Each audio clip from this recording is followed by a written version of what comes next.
जी, live लिखा आ जाएगा। हो गया द जी, हो गया। ब्रॉडकास्ट इज लाइव, हाँ हो गया। मैं आचार्य नीरज शिरवाल आप सभी का स्वागत करता हूँ। आज हमारे साथ हैं गुरुदेव अरुण ऋषि जी, और जो जाने माने अरुण भारत ऋषि के स्वर्गीय। अरुण ऋषि स्वर्गीय जी, जो भारत के जाने माने उद्योगपति हैं, और काफी दिनों से गुरुजी पूरे भारत भ्रमण में वर्कशॉप के थ्रू उसमें स्वास्थ्य ज्ञान दे रहे हैं, और जीरो बजट पे आदमी कैसे स्वस्थ रह सकता है वो सिखाते रहे हैं। तो आज इसी चर्चा चर्चा को हम आगे बढ़ाएंगे, और बहुत सारी बातें गुरुजी से पूछेंगे कि हमारा जो देश है वो कैसे महान बन सकता है, और बिना खर्चे के महान बन सकता है। जो अभी हम देख रहे हैं कि अलग अलग तरीके से हमें गुलाम बनाया जाता रहा है, हमेशा से ही, बहुत पहले से ही।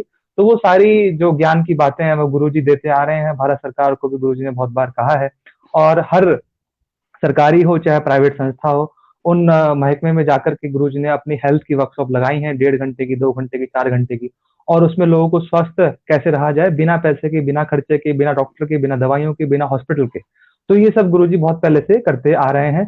तो उसी चर्चा को आगे बढ़ाते हुए हम गुरुजी का स्वागत करते हैं। गुरुजी, कृपया करके आप दया दृष्टि बनाइए। हम्म। जी। तो आपने जो परिचय दिया है कि अरुण ऋषि स्वर्गीय, तो स्वर्गीय का जो कंसेप्ट ये है कि जो भारत में रहता है वो भारतीय, और जो जी। स्वर्ग में रहता है ओ स्वर्गीय। वो स्वर्गीय। स्वर्ग कहाँ है, नर्क जी। कहाँ है? स्वर्ग भी यही है और नर्क भी यही है। जी। एक शेर है इसमें कि जैसी करनी वैसी भरनी, ना हम्म। माने तो करके देख। और स्वर्ग भी यही है और नर्क भी यही है, और ना माने तो मर के देख। क्या बात तो है जी। स्वर्ग मतलब होता है चिंता मुक्त जीवन, है ना? हम्म। आप नर्क अगर देखना हो तो आप अस्पतालों में चले जाओ, ना, हम्म। थानों में चले जाओ, कोर्ट कचहरी में चले जाओ। ऐसी जगह जाने की जरूरत ना पड़े, चिंता हम्म। मुक्त जीवन रहे। तो हम्म। उसके लिए हम लोगों ने एक ट्रस्ट बनाया, और उस ट्रस्ट का हम्म। नाम है आयुष्मान भव। हम्म। और ये जो ट्रस्ट है पूरे भारत में 27 बड़ी बड़ी कंपनियों के लिए काम कर रहा है, जिसमें जी। NTPC, ONGC, IOC, BPCL, Tata Motors, Maruti, Honda, आप किसी भी बड़ी कंपनी का नाम लीजिए, हम लोग वहां पे हैं। हम्म। अभी हरिद्वार हम हम्म। आए थे, हीरो हीरो मोटो कप में, आप साथ ही जी। थे हमारे। हम्म। तो और मैं विजिटिंग फैकल्टी हूँ इंडिया की जितनी भी Lal Bahadur Shastri academy, Mussoorie, most of the IIMs, IITs. तो फैकल्टी हम्म। वो होता है जो आदमी फेक के कल्टी हो जाता है, जी। वो रियल फैकल्टी होता है। जो एक जगह होते हैं वो डिफिकल्टी होते हैं, है ना? तो हमारे जी। जो ऋषि मुनि थे वो फैकल्टी थे, अच्छी अच्छी हम्म। चीजें फेंकते थे और वहां से हम्म। कल्टी हो जाते थे। हम्म।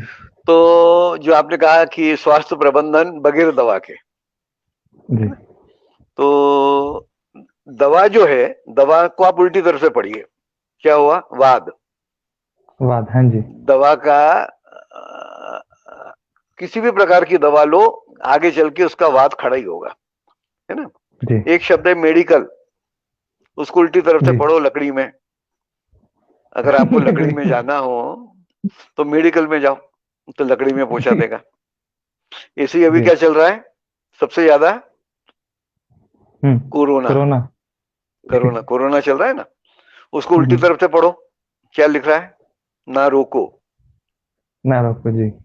है ना? तो उसका उत्तर उसी में छुपा है कि अगर इसको रोकोगे तो बढ़ेगा, और इसको रोको मत, जाने दो तो अपने आप चला जाएगा। जी। तो हम लोग जो काम कर रहे हैं तालियों के द्वारा चिकित्सा पद्धति पे, हम्म। हमारा यूएसपी है clap 15 seconds a day to hmm. Keep all the life doctor away. एक दवा जी। निराली, 15 सेकेंड की ताली। ताली। ना साला ना साली, जीवन भर की खुशहाली, 15 सेकेंड की ताली। ताली। तो एम्स में हम लोगों ने इसका प्रोग्राम किया था पहले डॉक्टर्स के बीच में, जी। आज से 15-20 साल पहले। तो डॉक्टर लोग मजाक उड़ाने लगे, अरे बोले क्या बेवकूफ हम्म। बना रहे हो, ताली बजा के कोई इलाज होता है? हम्म। 200-250 डॉक्टर थे। मैंने हम्म। उनसे एक ही सवाल पूछा कि आपने किसी किन्नर का इलाज किया? हम्म। अब सारे डॉक्टरों ने पूरी जिंदगी ताली, साहब एक भी नहीं आया। मैंने कहा दिन भर ताली ठोकता रहता है, जी। किसी भी किन्नर को कोरोना नहीं हुआ, है ना? बिल्कुल आज जी। अपन कोरोना के, तो ताली क्या करती है बेसिकली आपकी आज अपन इम्यूनिटी की बात कर रहे हैं, इम्यून इम्यून हम्म। इम्यून इम्यून बूस्टर बन रहे हैं, इम्यूनोलॉजी नहीं है जमाने भर के। लेकिन बेसिक चीज ये ताली जो है, अच्छा, खर्चा कुछ नहीं है, हिंग लगे ना फिटकड़ी रंग आए चोखा। तो एक दबा निराली 15 सेकंड की। ताली जो है बेस्ड ऑन एक्यूप्रेशर है। एक्यूप्रेशर वाले कहते हैं कि जब आपको दर्द हो तो फलाना पॉइंट दबा लो। और कबीरदास जी कह गए कि दुख में सिमरन सब करे और सुख में करे ना कोई। अगर आप सुख में सिमरन कर लोगे तो दुख होगा ही नहीं। तो इसका एक साइंटिफिक लॉजिक भी है कि इसमें आपको दो काम करने, एक तो 15 सेकंड ताली बजानी है। कैसे बजानी है वो आप हमारी वेबसाइट पे चले जाओ arunrishi.com पे, तो आपको वीडियोस मिल जाएंगे। और आप ये जानते हैं क्या चीज है? नहीं गुरु जी, दिखना, हाँ दिख गया जी, झावा, जिससे पैर साफ करते हैं। हाँ हाँ, झावा। इसको अपने बाथरूम में रखो और नहाते समय पैर के तलवे को रगड़ रगड़ के साफ करो। जितना पैर का तलवा चमकेगा उससे ज्यादा चेहरा दमकेगा, है ना। किसी सौंदर्य प्रसाद चेहरा क्यों दमकेगा? कि आपकी इम्यूनिटी बूस्ट होगी, है ना, रोगों से लड़ने की क्षमता। ये आइडिया आया कैसे? कि सिर्फ ताली बजा के या पैर के तलवे रगड़ के आदमी बीमार नहीं पड़ेगा। हम लोगों ने क्या देखा कि हम लोग आरओ का साफ पानी पीते हैं, कई तरह की हाइजीन मेंटेन करते हैं, कई तरह की प्रिकॉशंस लेते हैं, कई तरह की सावधानियां बरतते हैं, उसके बाद भी रोगग्रस्त हो जाते हैं। जानवर नाली का पानी पी लेता है, कचरा वचरा कुछ भी खा लेता है, कोई हाइजीन मेंटेन नहीं करता, कोई प्रिकॉशंस नहीं लेता, फिर भी बहुत कम बीमार पड़ता है। कारण जानवरों का जो इम्यून सिस्टम है वो बहुत पावरफुल है। किसी जानवर को भी कोरोना नहीं हुआ, कारण वो नंगे पैर चलता है। तो नंगे पैर चलता है तो उसके हाथ के पॉइंट और पैर के पॉइंट उसका नेचुरल एक्यूप्रेशर हो जाता है। हमारे यहाँ था पुराने जमाने में कि सुबह मंदिर जाओ तो नंगे पैर जाओ और मंदिर में जाके ताली बजा लो। तो जो काम जानवरों का नेचुरल वे में होता था वो हमारा उस संस्कार के कारण हो जाता था। अब हम दोनों नहीं कर रहे, नंगे पैर भी कहीं नहीं जा रहे हैं और ताली भी नहीं बजा रहे, तो हमारी इम्यूनिटी वीक हो गई और बीमारी हम पे हावी हो गई। अच्छा, नंगे पैर जाना हम भी आपको रिकमेंड नहीं करते हैं, कारण जो लोग ज्यादा बेयर फुटेड चलते हैं उनकी मेंटल पावर वीक हो जाती है। तो हमारे जो ऋषि मुनि थे वो क्या पहनते थे? खड़ाऊ पहनते थे लकड़ी की। हम लोग जूता पहनते हैं, चप्पल पहनते हैं। तो नहाते समय पैर के तलवे रगड़ लो झामे से, है ना। ये झामा न मिले तो सेकंड ऑप्शन है ये एक्यूप्रेशर की प्लेट। आप जानते होंगे, एक्यूप्रेशर की प्लेट है।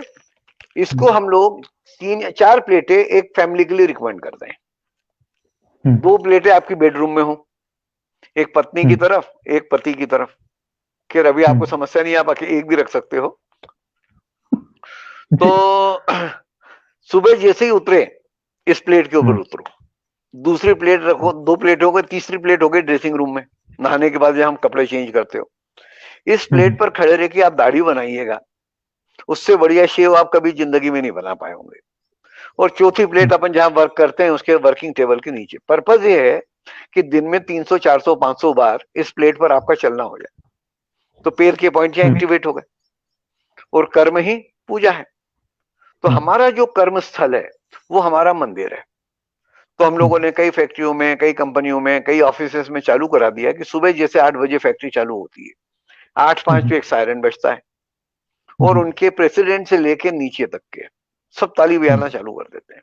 15 सेकंड में यानी है, then watch your medical bill, है ना।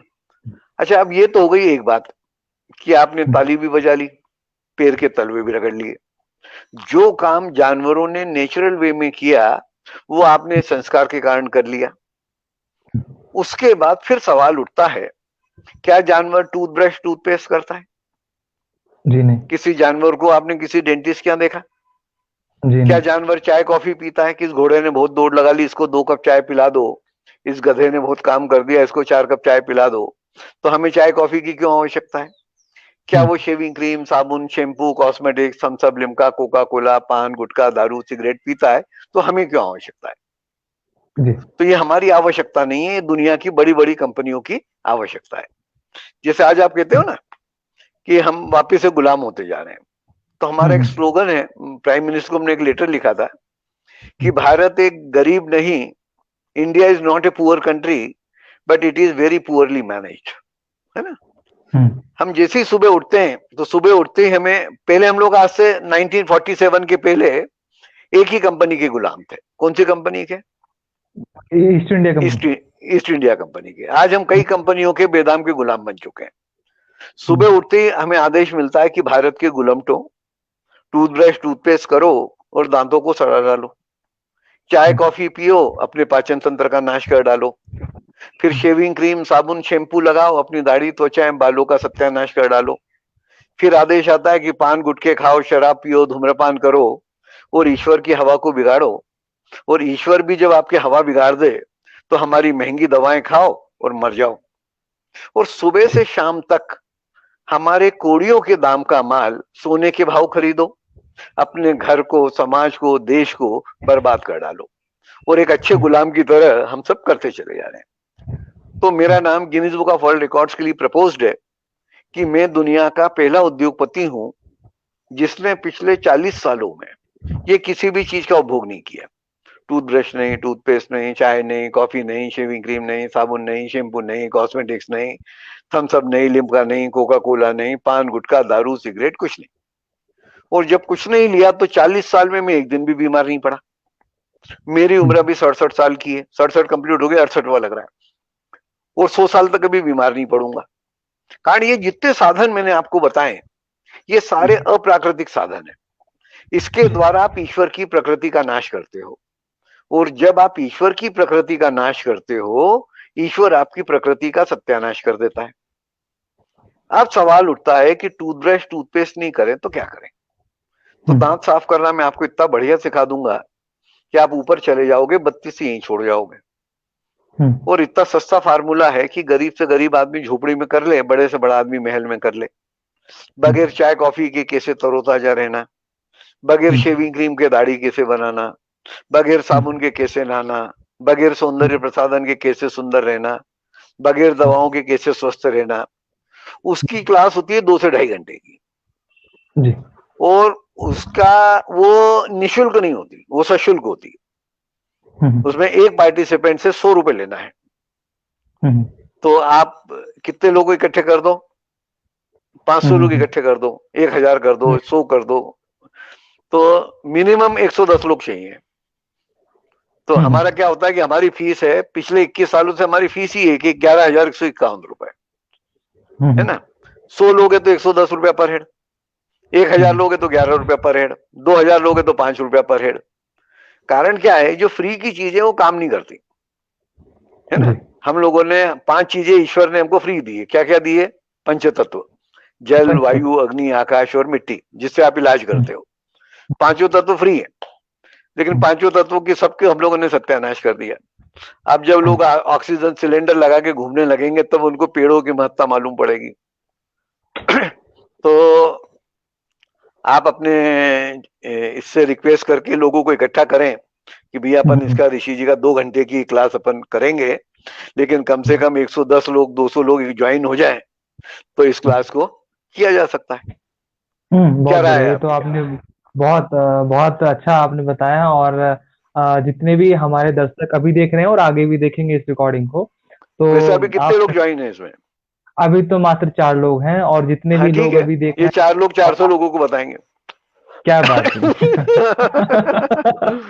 तो और गुरुदेव का इस तरह से प्रोग्राम ज्वाइन करें, हम एक डेट फिक्स कर लेंगे, जो दिनांक रहेगी उसका टाइमिंग बता देंगे। लेकिन अभी कम से कम कुछ गैप रख लेते हैं, जिससे कि लोग ऐड और बीच बीच में ऐड भी कर देंगे, जिससे कि हम लोगों को एक इकट्ठा कर सके लोगों को। और जैसे आपने बताया, जैसे अब ये आपका जो ये आपका एडवर्टीजमेंट मटेरियल हो गया कि भैया ये वाली चीज है और ज्ञान जिसको चाहिए 100 गुरु दक्षिणा 101 रुपया चाहिए। बिल्कुल जी, मतलब तो 101 रुपए की सुपात्र होके आना चाहिए किसी भी शिष्य को। सुपात्र को, हाँ, कुपात्र को ज्ञान दे भी दो तो कोई फायदा नहीं है, फ्री की चीजें काम भी नहीं करती है ना। हाँ जी। हमारे एक अंकल थे, वो बेचारे रिटायर हो गए, डॉक्टर थे बहुत बढ़िया। तो उनका यार अपने के पास पैसा भी बहुत है ना, और अब अपने को बगैर फीस के लोगों की सेवा करना, तो दिन भर मक्खी मारते बैठे रहते थे। अच्छा, लोग क्या करते थे कि इनसे दवाई लिखवा के जाते थे, 100 रुपए दूसरे डॉक्टर को देते थे, वो कहते थे भाई साहब ये इन्होंने दवाई ली कि इसमें कोई दम है या नहीं है। तब उन्होंने 5 रुपया 10 रुपया शुल्क रखा, तब जी। जाके फिर उनका दुकान चालू हुई। तो ये है, तो ये वाली चीजों को। अच्छा, आज क्या है कि अच्छा इंडिया में समस्या क्या है कि आदमी को जहां पैसा खर्चा नहीं करना वहां तो लाखों रुपया खर्चा कर देगा, है ना। और जहां खर्चा बिल्कुल। करना चाहिए वहां पे कंजूसी करेगा। अभी आप लोगों को बोलोगे भैया 100 रुपए लगेंगे ऋषि जी को सुनने के, तो कहेगा 100 रुपए खाली सुनने के कौन देगा। लेकिन वो ये नहीं सोचता कि अगर ऋषि जी को सुनने के बाद मैंने एक महीने चाय नहीं पी, एक 20 रुपए रोज की चाय पी जाता तो 600 रुपए की तो चाय पी जाता है। साबुन शैम्पू लगाता है तो ये रोज इसमें कम से कम 100 200 रुपए 500 रुपए खर्च कर देता है। तो इसमें से कुछ ही बचत कर लेगा तो 100 रुपए तो यूं ही निकल जाएंगे। बिल्कुल। तो और ये ज्ञान जो है ये आपकी राय आगे, क्या है? हाँ, और मेरी लोगों राय को फायदा बिल्कुल, देगा। हाँ, और लोगों को तो फायदा इससे देगा कम से मेरा। कम क्या है, एक तो लोगों का गैदरिंग अच्छा हो, है ना। ज्यादा गैदरिंग होगा तो फीस कम हो जाएगी। हाँ, वो मैं समझ गया कंसेप्ट गुरुजी आपका। और ये जो है ये तो प्राकृतिक चिकित्सा में हम भी देखते हैं कि हाँ, जिस, क्योंकि हमारा क्या है, हम भी जैसे सपोज कोई पेशेंट कहता है कि ये तो बड़ी महंगा है, लेकिन महंगा कहाँ, सस्ता है, क्योंकि हम हाँ, लोगों को एक बहुत बारी में सस्ता। डॉक्टर बताते हैं ना, उसके बाद तो हम हाँ, लोगों को नहीं कर रहे हैं, लेकिन लोग ये सोचते हैं कि तो बड़ा महंगा है। जबकि बहुत वहां पे महंगा है। जीवन भर दवाइयाँ, वहां पर जीवन भर डॉक्टर के पास जाते हैं, वहां जीवन भर हॉस्पिटल में जाते हैं, वो उनको सस्ता लगता है, जबकि वहां पे तो दुर्गति भी होती ये जो कलयुग है ना, ये है। कलयुग में ऐसे ही होना है। तो इसीलिए हम लोगों ने वो शुरू किया कि भैया ये बताएंगे तो सही लोगों को, हम्म। लेकिन 100 रुपए चाहिए, 101 रुपए गुरु दक्षिणा चाहिए। गुरु को गुरु दक्षिणा मिलेगी तो काम होगा। हाँ, नहीं, ये और बिल्कुल बोलिए। जायज है गुरु जी, और हम्म। नहीं चाहिए। तो अभी हम किसी दूसरे टॉपिक की बात कर लेते हैं, जैसे कि ये बुक है, ये मेरे पास है हाँ, आपकी बुक। ठीक याद है। है जब कैसे बने मेरा मे- भारत महान। तो तो इसके जैसे अभी अंदर कल। ये जो भारत महान है कैसे बनेगा, हम्म। तो इसमें किताब के अंदर सबसे पहले एक खुला पत्र भारत के प्रधानमंत्री के नाम है, हम्म। अटल बिहारी वाजपेयी जी जिस समय हम्म। प्राइम मिनिस्टर थे। हम्म। तो हमने क्या करते थे कि हमारी यहाँ सभाएं होती थी, उन हम्म। सभाओं में पत्र बांट देते थे कि भैया इसको बेरंग भेज दो, कहाँ पे, प्रधानमंत्री कार्यालय। अच्छा, बेरंग चिट्ठी हम्म। पहुंचती है। आप पैसे देके हम्म। चिट्ठी भेजो तो शायद नहीं पहुंचे, लेकिन बेरंग चिट्ठी जरूर पहुंचेगी। हम्म। तो उस पत्र में एक खुला पत्र था प्रधानमंत्री जी के नाम कि आज आप भारत के किसी भी बड़े मेट्रो में, बड़े शहर में चले जाओ, हम्म। आपको 4 चीजें कॉमन मिलेगी कि हम्म। हमारी टेक्सटाइल मिलें बंद हो गई, उद्योग धंधों हम्म। की 12 बज रही है, आम आदमी परेशान है, किसान हैरान है, हम्म। लेकिन दारू की दुकान बहुत बढ़िया चल रही है, पान गुटखे सिगरेट धड़ल्ले से बिक रहे हैं, अस्पतालों में हम्म। लाइन लगी हुई है। तो is it a good sign और is it a bad sign? नहीं, बहुत खराब है, तो ये तो दुर्गति है बहुत जी। खराब है ना, दुर्गति है। पर ऐसा क्यों हो रहा है? उसके पीछे एक हम्म। बोध कथा थी कि एक बहुत बड़े हम्म। सेठ जी थे, करोड़पति। हम्म। किसी एक बार कहीं गांव के पास से जा रहे थे, उनकी कार का एक्सीडेंट हो गया, कार में आग लग गई, ड्राइवर का हेड ऑन कोलिजन हुआ तो वहीं के वहीं डेथ हो गई। हम्म। और सेठ जी बेहोश हो गए। अब हम्म। कार में आग लगी देख के गांव के लोग आ गए वहां पे, उन्होंने उसमें मिट्टी हम्म। विट्टी डाली, पर वो डाला और वो सेठ जी को उसमें से खींच लिया। सेठ जी बेहोश थे। सेठ हम्म। जी को खटिया पे डाल के अपने गांव में ले गए, हम्म। और गांव में ले जाके उनकी जो भी उनके हिसाब से सेवा शुश्रूषा करनी थी, 15 20 21 दिन में सेठ जी भले चिंगे हो हम्म। गए। अब सेठ जी ने कहा यार मैं तो मर ही चुका था, अगर ये गांव वाले हम्म। नहीं होते तो मैं, मेरी तो, और मेरे अरबों खरबों रुपए पड़े मेरे पास, किसी काम के नहीं। तो उन्होंने गांव वालों की मीटिंग बुलाई कि भैया आपने मेरी बहुत सेवा करी, मेरे को पुनर्जन्म दिया, पुनर्जीवन प्रदान किया, तो मेरी इच्छा ये है कि इस पैसे से मैं गांव में कुछ ऐसा काम करूं कि आप सब लोगों का भला हो जाए। अच्छा, गांव में हम्म। बड़ी भुखमरी फैली हुई, कोई काम धंधा नहीं है, कोई कुछ नहीं, खेती बाड़ी बराबर से नहीं। तो बोले साहब इतनी अकल हम में होती तो हम भूखे क्यों मरते, अब आप तो इतने, आप पे सरस्वती भी प्रसन्न है, लक्ष्मी भी प्रसन्न है, अभी आप ही सोचो हम क्या कर सकते हैं। तो हम्म। सेठ जी ने एक राय दी कि चलो मैं एक काम करता हूँ, यहाँ पे एक टेक्सटाइल मिल खोल देता हूँ, जिसमें मेरे हम्म। को 4 से 5 हजार वर्कर्स की जरूरत पड़ेगी। हम्म। तो चार डायरेक्ट वे में तो 4 हजार लोगों को काम मिल जाएगा, पर इनडायरेक्ट वे में 40 50 हजार लोगों को काम मिलेगा, कारण फिर यहाँ पे लोग, ट्रांसपोर्ट चलेगा, ये होगा, दुकानें चलेंगी। तो सेठ हम्म। जी के लोग, गांव वाले पैर पड़ गए कि भगवान आ गए साहब हमारे गांव में। तो सेठ हम्म। जी ने कहा भैया ये तो ठीक है, अपन मिल विल तो लगा लेंगे, या मेरे यहाँ पे आप ये बताओ कि 8 घंटे काम करने के पैसे हम्म। कितने लोगे। अरे बोले सेठ जी मिल आपकी है क्या? मिल हमारी है। 8 घंटे की बात करो, 12 घंटे, 14 घंटे, 16 घंटे काम करेंगे, है ना। और आप, अरे बोले भैया ऐसा नहीं होता है, अपने को कोई मिल 2-4 दिन तो चलानी नहीं, ये तो बरसों चलेगी, तो परिवार को भी समय देना है, तो अपन तो 8 घंटे की बात कर ले। अरे बोले साहब जो आपकी इच्छा हो दे देना। अरे बोले भैया अपन जब प्लेटफॉर्म पे उतरते हैं तो कुली भी यही बोलता है, लेकिन जब सामान उतारता कर लाओ सब 200 रुपए, तो कोई आगे विवाद ना हो तो अपन पहले तय कर ले, हर चीज तय करके करना अच्छा होता है। तो सेठ जी बोले साहब आप तो ऐसा करो कि यहाँ से 100-200 माइल पे, किलोमीटर पे दूसरी एक मिल है, वहां पता कर लो कितना पैसा देते हैं वर्कर्स को। तो मैं ठीक है, और उससे 10 रुपए कम दे देना। नहीं नहीं बोले जितना वहां मिल रहा है इतना ही आपको मिलेगा।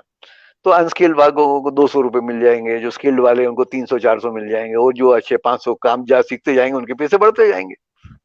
बोले साहब ठीक है जो आपकी इच्छा हो दे दो, हम तो काम चालू कर दे। मिल का काम चालू हो गया, चालू हुआ, और मिल का प्रोडक्शन चालू हो गया, ये सब बढ़िया चल रहा था सबका। तो सब क्या हुआ, एक दिन एक नेताजी पधारे वहां। उन नेताजी ने सारे वर्कर्स की मीटिंग कॉल करी कि बोले सेठ जी तुमसे 8 घंटे कड़क मेहनत करवाता है, 200, 300, 400 रुपट्टी पकड़ा देता है ना। तुम लोग घर से पैदल आते हो, और बंगले, और सेठ जी का देखो मर्सिडीज कार में घूम रहे हैं, कितना बढ़िया बंगला बना लिया, ऐश कर रहे हैं, तो तुम्हारा शोषण हो रहा है। तो यूनियन बनाओ और 10-10 रुपए चंदा लाओ।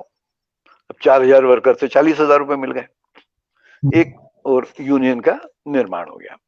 अब सेठ जी को एक मांग पत्र भिजवाया गया कि साहब हमारे जो वर्कर्स हैं घर से फैक्ट्री आते हैं तो पैदल आते हैं, तो उसमें थक जाते हैं, है कि नहीं, वो तो इनके लिए बसों का इंतजाम किया जाए।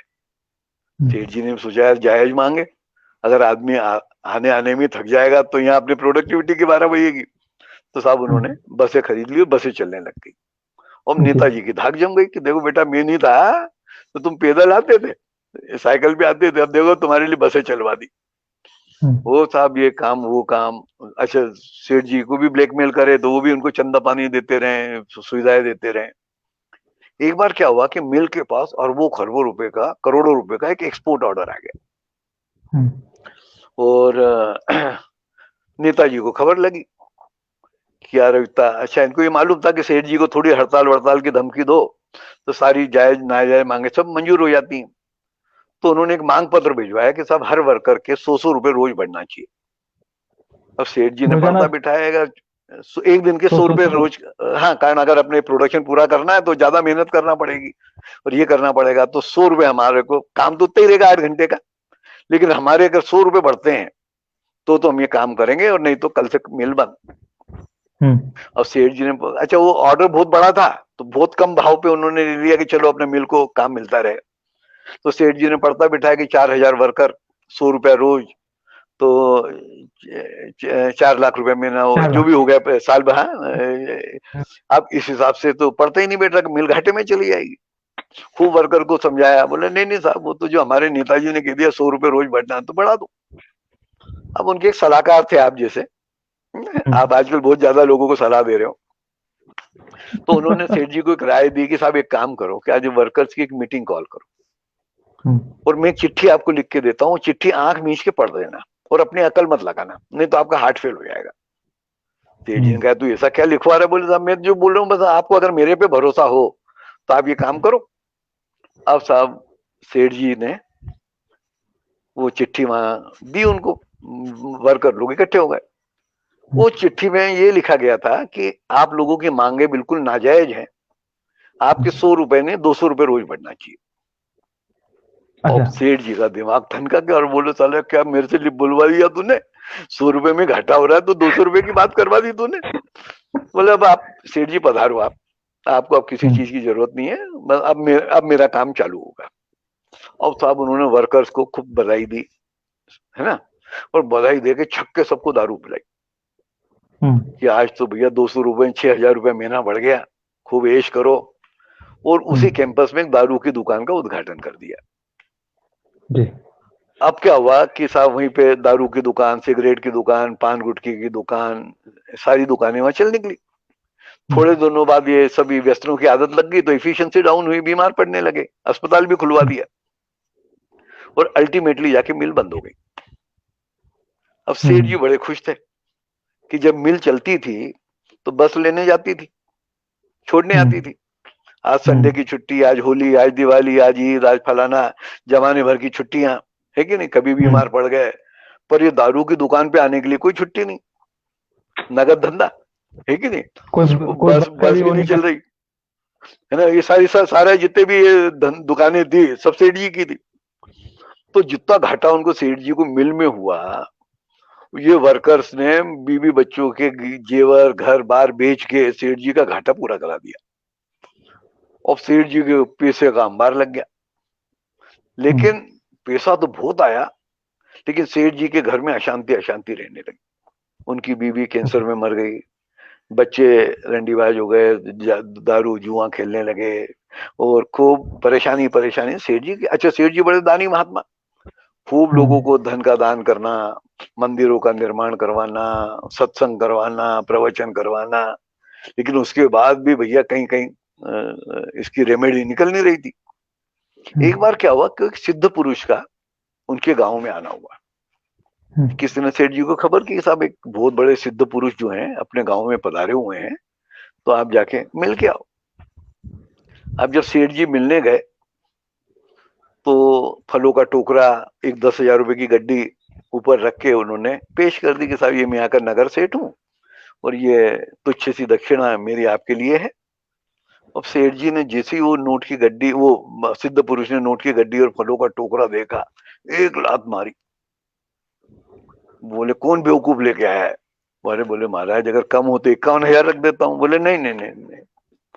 बोले अगर तूने ये धन मेरे को दे दिया तो तू नरक में चला जाएगा।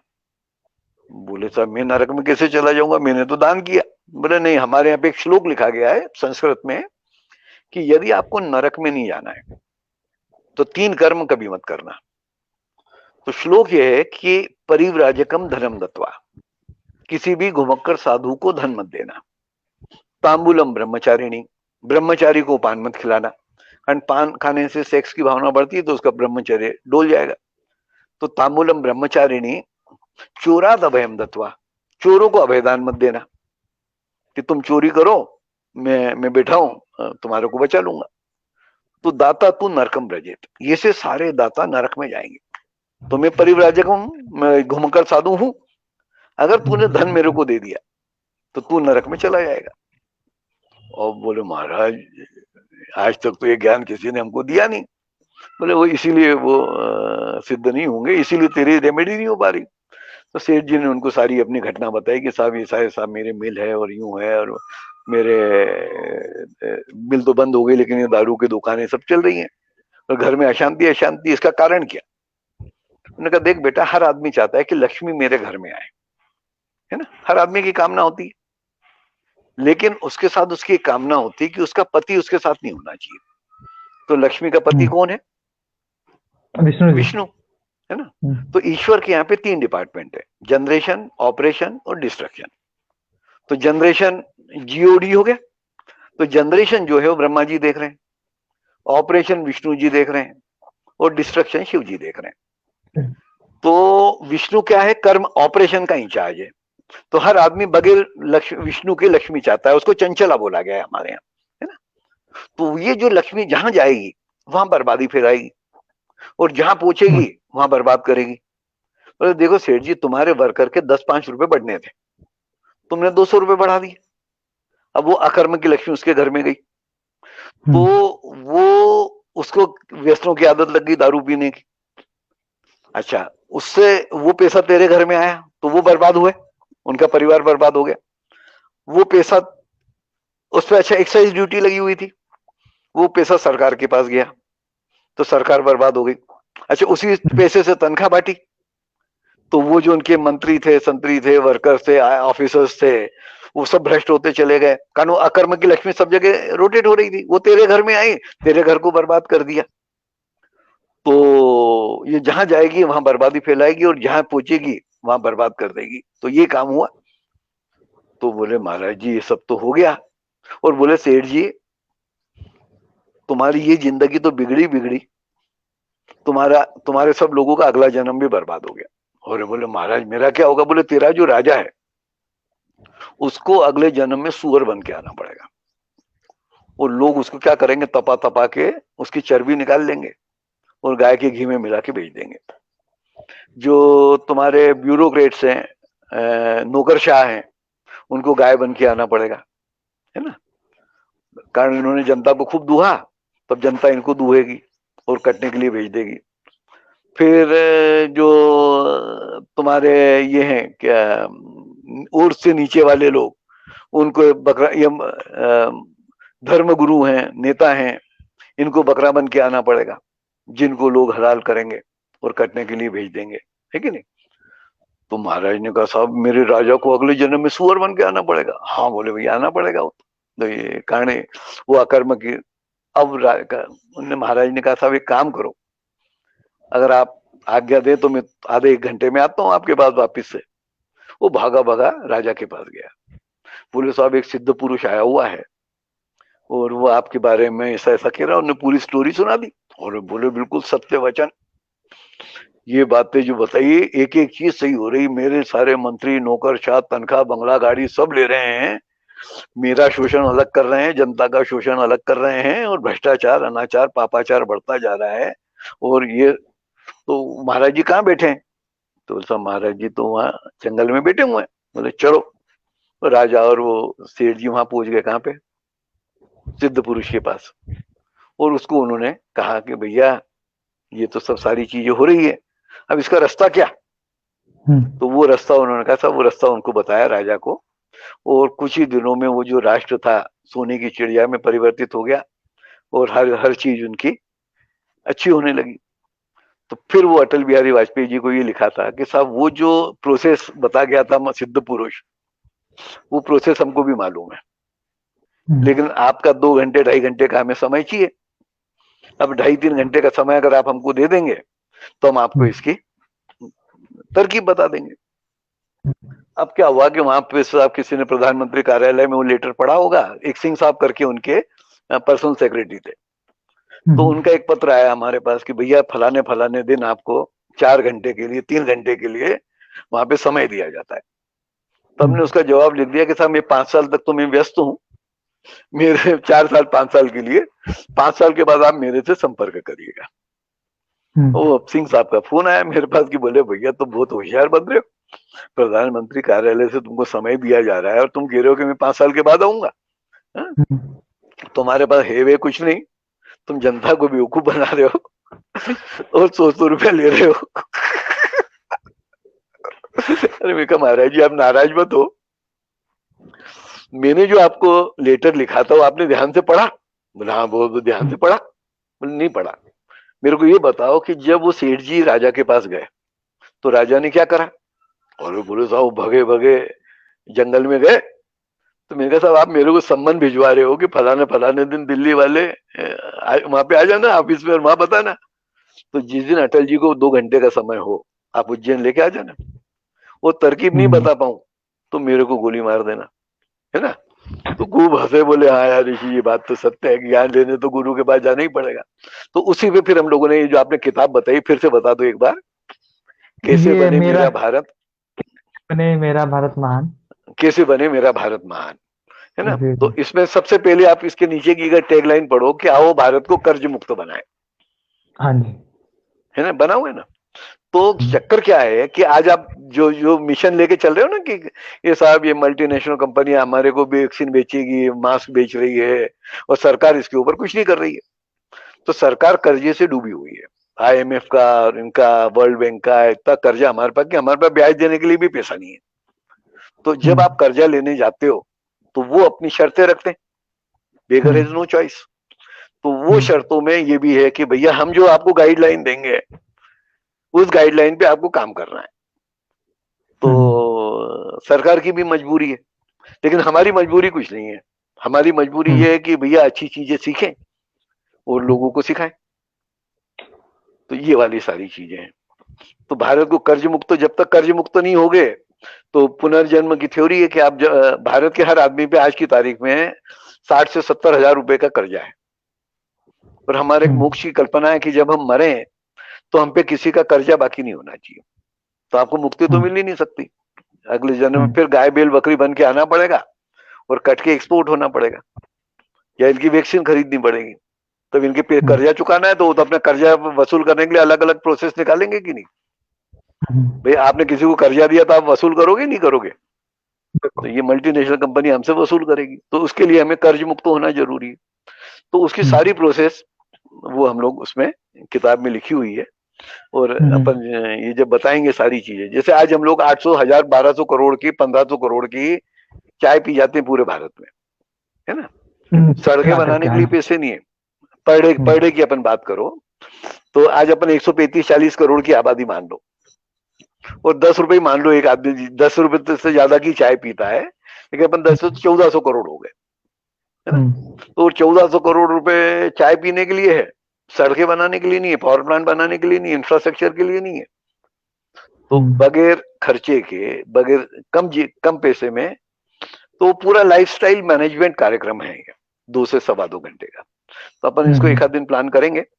जो लोग वो थोड़ी बहुत जानकारी चाहते हो तो हमारी वेबसाइट है arunrishi.com। अच्छा, कोई टीवी चैनल वाले है हम लोगों का प्रोग्राम टेलीकास्ट नहीं करता। वो कहता है ऋषि जी आपके ताली के चक्कर में हमारे यहाँ ताले लग जाएंगे, कारण आप ये जो 10 प्रोडक्ट बता रहे हो, टूथब्रश, टूथपेस्ट, चाय, कॉफी, देखिए वो जो किताब मैंने आपको दी है ना, उस किताब का पीछे वाले पन्ने की वो निकालो, बैक पेज, ये जिसमें रावण बने हुए हैं, रावण के 10 सिर बने, दिखाओ सबको, है ना। तो पहला बुराइयां जो है 10 बुराइयां हैं। पहला सिर टूथब्रश, टूथपेस्ट, चाय, कॉफी, शेविंग क्रीम, साबुन, शैम्पू, कॉस्मेटिक्स। तो ये रावण के 10 सिर काटना है हमको। तो इस कलयुग के राम वही होंगे जो ये 10 बुराइयों को अपने जीवन में से खत्म कर देंगे। तो कैसे खत्म करना, उसके लिए वो 2-2.5 घंटे की क्लास है।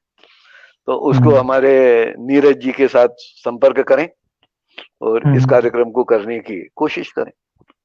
बिल्कुल, ये तो और कुछ आप पूछना चाहें तो पूछिए। हाँ, ये ज्ञान आपने बहुत अच्छा दिया गुरुदेव। और सुपात्र और गुरु का ज्ञान लेने के लिए तो हकदार बनना पड़ता है, और गुरु दक्षिणा देनी जरूरी है। गुरु दक्षिणा तो सबसे पहले तो नीरज जी 100 रुपए मेरा गूगल पे पे ट्रांसफर कर देना आप ही। मैंने अभी तक आपने मैं तो पूरे समर्पित हूँ आपके लिए। पैसे को जो मैं तन मन से लगा हुआ हूँ, धन से माफ करो क्यों। नहीं तन मन सब समर्पित है गुरुओं के साथ। सब आप ही का है। ठीक है, आनंद है। और बोलिए। तो arunrishi.com ये वेबसाइट है। अरुण ऋषि वेबसाइट, जो भी अरुण ऋषि, या गूगल पे जाके आप अरुण ऋषि कर लेंगे तो ढेर सारे अरुण ऋषि स्वर्गीय के नाम से आपके सामने लोग आ जाएंगे। मैं ऐसा कहूँगा गुरुजी, ये जो फेसबुक पे चल रहा है तो इसके नीचे वेबसाइट का नाम दे दूंगा, और इसको यूट्यूब पे भी डालेंगे तो वहां पर भी वेबसाइट का नाम दे देंगे। हाँ, बिल्कुल डाल सकते हो। और मेरा मोबाइल नंबर भी डाल देना, जो लोग डायरेक्टली व्हाट्सएप के थ्रू संपर्क करना चाहें तो 9425332266 ये नंबर भी डाल देना, है कि नहीं। और तो ज्यादा सवाल पूछ ले, अभी दूसरा सवाल पूछ लेते हैं। जैसे कि सपोज ये जो अभी चल रहा है, और ये पहले ही चलता रहा है, हालांकि आपने सब जवाब दे ही दिए कि नहीं, ये जो गुलाम इस तरह से बनते हैं और फिर बाद में ये कर्ज ले लेती है हमारी सरकार, इस वजह शर्तें माननी पड़ती हैं। तो ऐसा इसलिए होता है। तो अभी भी वही हाल है, क्योंकि इन्होंने जैसे अपन अभी बात कर रहे हैं किसकी, एफडीआई की। एफडीआई के बारे में सुना होगा ना आपने। एफडीआई होता है फॉरेन डायरेक्ट इन्वेस्टमेंट।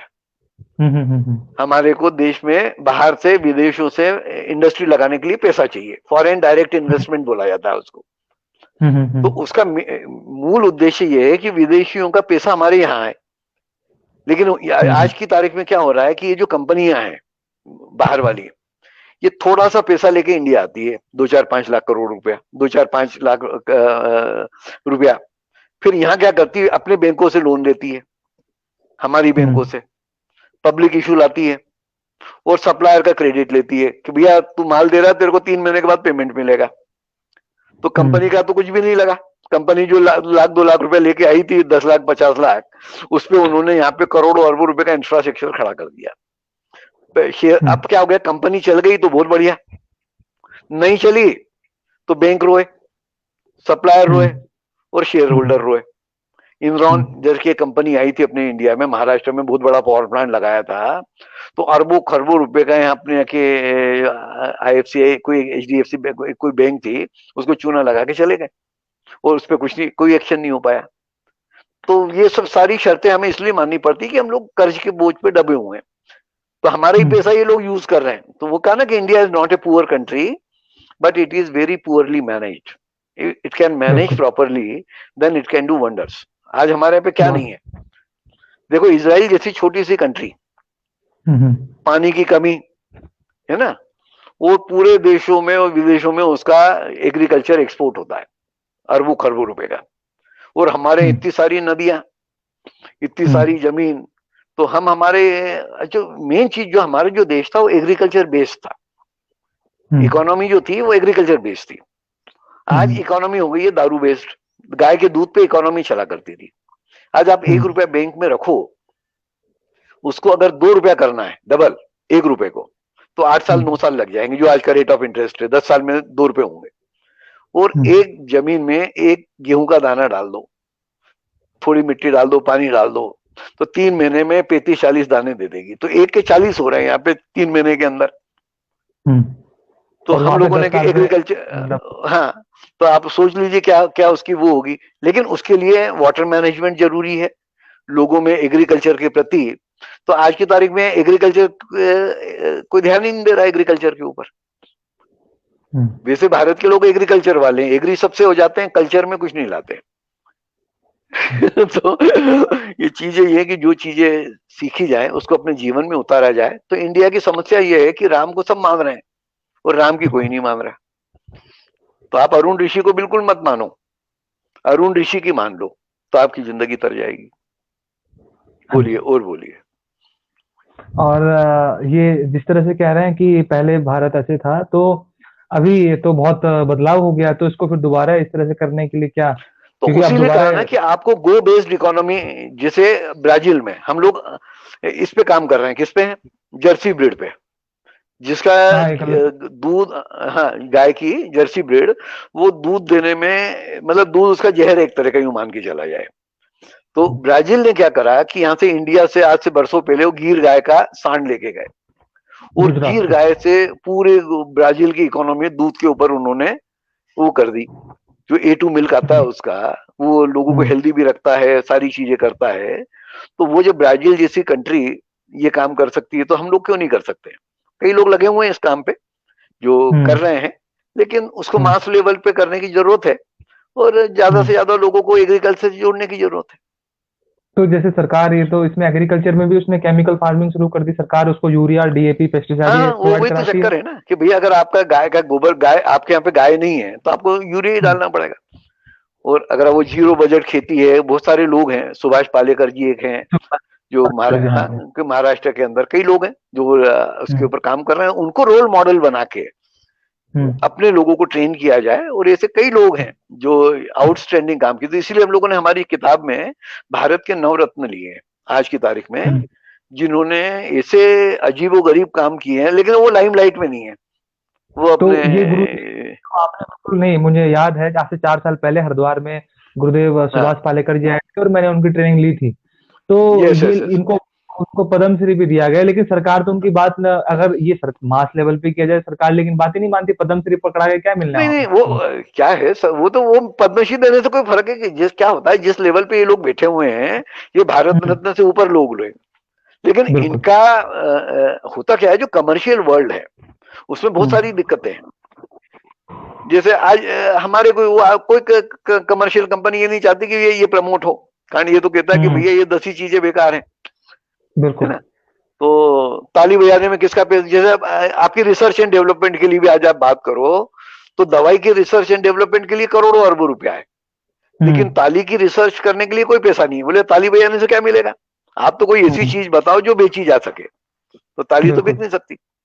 अच्छा, हम्म। ताली और पैर के तलवे रगड़ने का साइंटिफिक लॉजिक भी है, एग्जाम्पल भी हम लोगों ने दिया था कि आज आप हम्म। आपका ब्लड एनालिसिस करा लो। हम्म। हमारे इम्यून सिस्टम में 4 चीजें होती है, WBC, लिम्फोसाइट्स, फेगोसाइट्स, इम्यूनोग्लोबुल्स। इनका काउंट ले लो, कल से ताली बजाना चालू करो इस प्लेट पे खड़े रह के, और हम्म। महीने भर बाद इस काउंट को रीचेक कर लो, तो you hmm. Will find a significant change in A positive direction. और हम्म। मेन चीज वो ये इम्यूनिटी अगर पावर, अच्छा इसमें कोई खर्चा नहीं है। रामचरित तुलसीदास से बड़ा कोई डॉक्टर पैदा नहीं हुआ, तो तुलसीदास ने जब रामचरितमानस लिखी थी तो शुरुआत में 2 लाइनें लिखी थी कि राम कथा सुंदर करतारी, कि जो ताली बजाने से आनंद मिलता है। आप ताली कब बजाते हैं? सचिन तेंदुलकर ने छक्का लगा दिया, या किसी हीरो ने बहुत बड़ा डिशम डिशम कर दिया, या कोई अपने को जैसी प्रसन्नता होगी हम ताली बजाने लगेंगे। तो ये ताली बजाने से, ये राम कथा पढ़ने से आपको वो आनंद प्राप्त होगा कि आप ताली बजाने लगोगे। तो राम कथा सुंदर करतारी और संशय विहंग उड़ावनहारी, संशय विहंग बीमारियों को बोला गया है।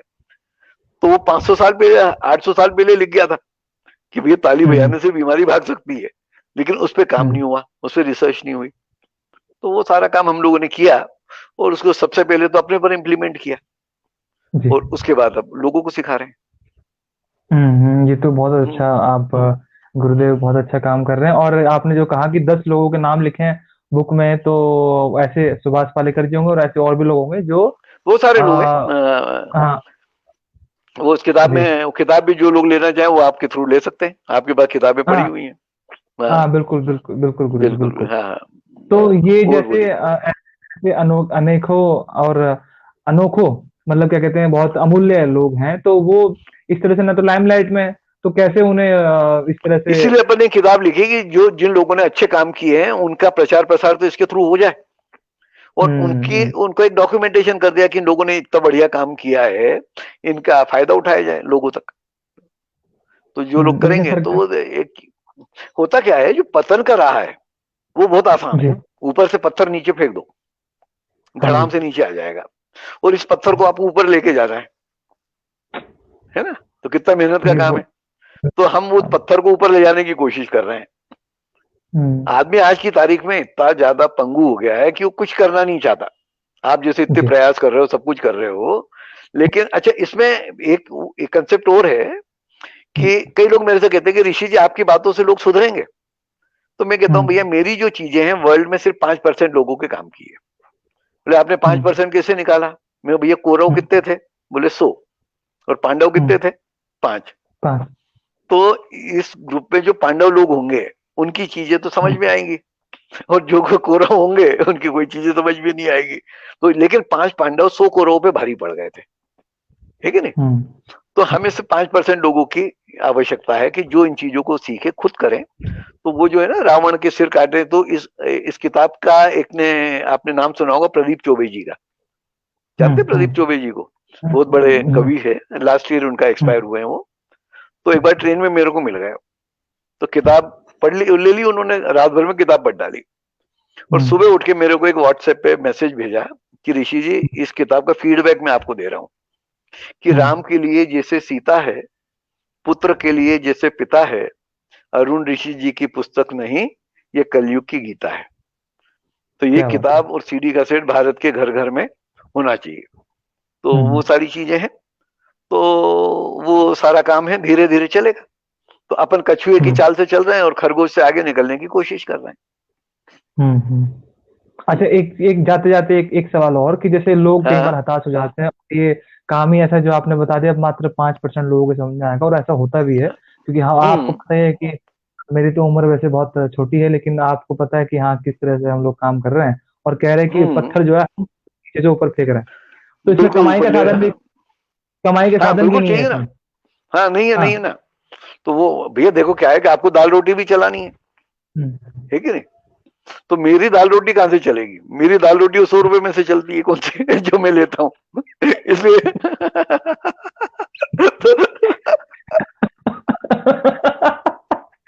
जी जी जी। और गुरुदेव डॉक्टर विश्वरूप राय चौधरी जी की जो दाल रोटी है वो कोर्स कराते हैं। हाँ कोर्स कराते हैं, उसमें चल जाती है। तो पैसे की तो जरूरत है ही ना हर आदमी को, पर ये है कि डोनेशन लेते नहीं है हमारे ट्रस्ट का। ये जो हमारा ट्रस्ट है, दुनिया का पहला ट्रस्ट है जो लोगों का ट्रस्ट एकत्रित करता है, धन नहीं। कारण जहां संपत्ति होगी वहां विपत्तियां चालू हो जाएगी। तो कई लोग कहते हैं सर क्या 11,000 रुपए ले रहे हो, ज्यादा लिया करो। तो मेरे का नहीं भैया, अपने तो 11 ही चाहिए, और 21 साल 20 साल से कर रहे हैं, कोई फीस बढ़ाते भी नहीं घटाते भी नहीं है, लेकिन 11,151 रुपया जो चाहिए वो चाहिए। तो वो जो दे देगा, एक आदमी बैठेगा तो 11,000। आप अगर सीख रहे हैं अकेले चाहो तो 11,151 रुपए आप दे देना, तो आपको सिखा दूंगा, है ना। और 100 लोगों को बिठाओगे तो 110 रुपया, 1000 को बिठाओगे तो 11 रुपया। तो आप देखो कितने लोग जोड़ पाते हैं। बस वो फिगर वो 11,000 से 51 किया जाना चाहिए। हाँ, ये तो आपने सारे ही बातें बहुत अच्छे कही है, और मैं आशा करूंगा सब लोग इस बात को सुने, समझें और ट्रेनिंग लें गुरुजी की। और जिस तरह से हमारा ये मोटिव है कि कैसे बने हाँ मेरा भारत महान, और बिल्कुल ये जो कर्ज मुक्त वाली बात है, क्योंकि लोगों को ना सही पल्ले बात। नहीं पड़ती गुरुजी। हम जो समझा रहे हैं कि हाँ गुलाम बने हुए थे, अभी भी हैं और आगे भी रहेंगे, वो लोगों को पल्ले हाँ नहीं हाँ पड़ रही हाँ। थी। उन्हें लगता है नहीं नहीं, वही कहा ऐसा ना तो कि है सर नहीं। हर आदमी, चक्कर क्या है कि वो तो सुबह उठा, हम्म। उसने वो टूथपेस्ट उठाया, दिन भर प्लास्टिक को गालियां देगा, और सुबह उठ के प्लास्टिक का ब्रश और वो मुंह में रखेगा, प्लास्टिक की बाल्टी में नहाएगा। वो सब करता रहेगा। तो वो कहाँ फुर्सत है अपने पास वाले से? वो पैसे कमाने में इतना लगा हुआ है, वो पैसे इन्हीं के लिए कमा रहा है, किनके लिए? कि 10 ब्राह्मणों के प्रोडक्ट लिए। वालों के लिए, बस। रावणों के लिए। मेरे को, मेरे 21 साल से फीस बढ़ाता नहीं हूँ। बोले क्यों नहीं बढ़ाते? बोले मेरे मेरे महंगाई कहाँ है मेरे लिए? तो किताब पे हमारा वो है कि इसकी या कोर्स डिस्कोर्स का फायदा क्या होगा कि दूर होगी महंगाई की मार, है ना। बाजार में महंगाई 10 ही चीज की, जी। जाएगी सारी बीमारियां, हर रोज ताली बजाओगे तो बीमारियां हार जाएगी। पति पत्नी में बढ़ेगा प्यार, हम्म। और सास बहू में कभी नहीं होगी तकरार, और हम्म। बदल जाएगा घर स्वर्ग में, और आएगी खुशियों की बहार, है ना। हम्म। और ऐसे ये बनेगा तो मेरा भारत महान। क्या बात है, नहीं ये तो बहुत अच्छी बात है। अच्छा, जैसे अभी पिछले 5-6 दिन से मैं इंटरव्यू दे रहा हूँ, और लोग हाँ मेरे इंटरव्यू ले रहे हैं प्राकृतिक चिकित्सा के हम्म उपचार इस तरह से पूछने के लिए, तो हम बताते हैं उसमें ट्रीटमेंट। तो जैसे हम्म ताली के बारे में तो आप सब समझाया, और इस बहुत सारी चीजों के बारे में कि इस तरह से हम्म हम करेंगे तो बीमारी से मुक्त हो जाएंगे। लेकिन सपोज मरीज जो है, मरीज के दिमाग में बैठा रहता है कि हम बीमार हाँ हैं, मैं डॉक्टर के पास जाऊंगा, डॉक्टर से कोई ऐसी दवा दे देगा और मैं ठीक हो जाऊंगा। तो ठीक सपोज है। कोई मरीज मरीज हो, और मरीज आपसे कहे कि सर मेरा तो ये पेट में दर्द हो रहा है, या मेरे तो ये डायबिटीज है जी, या मुझे तो ऐसा है जी, तो तुरंत के ठीक मिले है। तो कुछ नहीं हो सकता, उसके लिए तो समय तो लगता ही है ना। नहीं नहीं, उसके लिए तो दो दो चीजें हैं। हम्म। एक तो पानी पीना और लंघन करना। पेट क्यों दुख रहा है? हाँ। कि जो तूने खाना खाया वो पचाया नहीं तूने, है कि नहीं। अब वो बिल्कुल। अच्छा, लोग हमारे डॉक्टर लोग कहते भूखे मत रहना, है ना। हम्म। तो भूखा हो रहेगा, तो हमारे यहाँ कहा गया लंघन परमोषधम, फास्टिंग इज बिल्कुल। The best medicine. तो आप हम्म। हफ्ते में एक बार फास्ट करो। हम्म। बस ऐसे उपवास मत करो जैसे आज करते हो, कि साबूदाने की हम्म। खिचड़ी भी खा ली, दाने का लड्डू भी गटक लिया, फलों का जूस भी पी लिया, है ना, और कह दिया कि उपवास कर लिया। तो ये हम्म। उपवास नहीं हुई, बकवास हुई है। तो, जी बिल्कुल, ये तो अपने को ताली रोज बजानी है, तो रोज ताली बजाओगे तो न तो पेट दुखेगा न सिर दुखेगा। ताली हाँ, आपको और हफ्ते बजानी में है। ये मार्केट में पेथियां चल रही है, जी। एलोपैथी, होम्योपैथी, नेचुरोपैथी, यूनानी पैथी। पैथी मतलब पे, मतलब पैसा दो फिर ठीक करवाओ। जी। डॉक्टर लोग तुम्हारे आपके यहाँ पे आके फ्री में इंटरव्यू दे देंगे या फ्री में आपकी क्लास ले लेंगे, हम्म। तो वो पोस्ट पेड है। और जी। मेरा प्रीपेड है। मेरे को पहले 100 रुपए देना पड़ेंगे, तब मैं सिखाऊंगा। और वो आपको फ्री में सिखाएगा, और बाद को फिर दवा को इसमें आपका पैसा लेता रहेगा। तो ये वाली चीज है। तो वो जिसको जो हम्म। सीखना हो वो सीखे। क्या बात है, क्या ये तो चलिए चलिए। आप हंसा हंसा के भी पेट में दर्द कर देते हैं। हम तो आपसे काफी लाफ्टर कुछ। Is the best medicine. जी पर जी जी। नेचुरल लाफ्टर होना चाहिए, ये नहीं कि रोज वो, हम्म। आपने देखा होगा गार्डन में हा करके लोग हंसना चालू कर देते हैं। तो वो जो रावण है, वो रावण, जी। वो राक्षसी हंसी है। तो हाँ उसकी जी। भोगवादी और तामसिक मनोवृत्तियां बढ़ जाती है, राक्षसी प्रवृत्तियां बढ़ जाती है उसमें, है कि नहीं। हम्म। तो राम हम्म। मुस्कुराता था, कृष्ण मेरे स्माइलिंग। हम्म। तो मैं आपको रावण हम्म। नहीं बनाना चाह रहा, मैं आपको राम बनाना चाह रहा हूं, मैं आपको कृष्ण बनाना चाह रहा हूं। आप हमेशा मुस्कुराते रहो, ठीक है ना। लाउड लाफिंग बहुत। हमारे यहाँ पे अभद्र मानी गई है। तो वो हाँ बहुत जी। सारी चीजें हैं। तो अब आप देखो कब गुरु दक्षिणा देते हो, हाँ हाँ, और बिल्कुल। कब कार्यक्रम कराते हो। जी गुरु जी, बहुत बहुत धन्यवाद। मेरे ख्याल से हाँ, बहुत 1 घंटा हो गया, देखो करते करते पता ही 1 घंटा नहीं हो चला गया, देखो बातें देखो, करते। बातें बातों में पता ही नहीं चला। हाँ। तो इसको करो और इसकी रिकॉर्डिंग भेजो मेरे को। जी गुरु जी, हाँ तो अच्छा, बहुत बहुत धन्यवाद गुरु जी आपको। चरण स्पर्श गुरु और जी। नंबर और वेबसाइट दोनों डाल देना उसमें। हाँ, मैं नंबर और वेबसाइट डाल दूंगा जी, बिल्कुल गुरु जी, अब बिल्कुल। दुकान क्या है कि मेरे को रोज 5 घर पे भिक्षांदेही करना पड़ती है। कि भैया, जी। विज्ञान दे 11,151 रुपए। तो ब्राह्मण को दक्षिणा बड़ी मुश्किल से मिलती है, लेकिन वो मेहनत का पैसा है, अकर्म की लक्ष्मी नहीं है, कर्म की लक्ष्मी। 2 घंटे मेहनत करूंगा आपके लिए, ठीक है। और वो ऐसी चीजें बताएंगे जो जीवन मानना हाँ, जिसमें खर्चा कुछ नहीं, हिंग लगे न फिटकड़ी और रंग आएगा चोखा। हाँ, और जिसको मैं 40 साल से वापर रहा हूँ। हाँ, कहीं बाजार से खरीद के घर के घर में सारी चीजें मिल जाएगी। और जीवन भर आदमी बीमार नहीं पड़ेगा, डॉक्टरों के पास नहीं जाएगा, स्वर्गीय कर देंगे आपको, स्वर्गीय बना देंगे। क्या बात है जी, क्या बात है गुरु। चलिए, ये थैंक यू, बहुत अच्छी बात। धन्यवाद गुरु जी, बहुत बहुत प्रणाम आपका। धन्यवाद जी, प्रणाम। चलिए, इसकी रिकॉर्डिंग भी भेज देना प्रभु। जी गुरु जी, हाँ जी, पक्का। चलिए, thank you, thank you ji.